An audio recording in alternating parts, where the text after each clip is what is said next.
قلت عن فلان بغيابه ثرثار، بيقر كتير، غيبة كبيرة.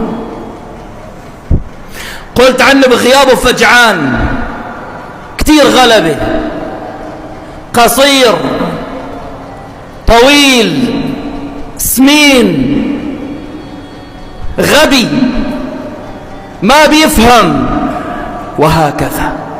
بخيل.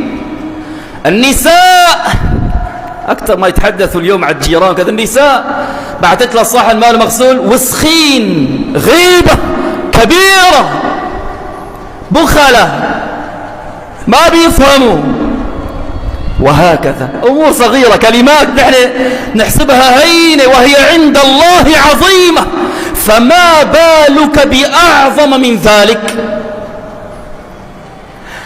أمنا عائشة قالت أمام النبي صلى الله عليه وسلم: حسبك من صفية، من كتر ما كان يمدح من صفية، والنساء بغاروا من بعضهم.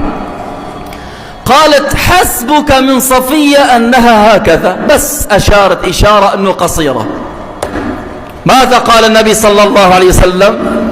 ما هي عائشة، لقد قلت كلمة لو مزجت بماء البحر لأفسدته، أي منة هذه الكلمة، كانت عملة البحر كل هذا مستنقع، لو هالكلمة هي مزجناها بالبحر. إيش قالت؟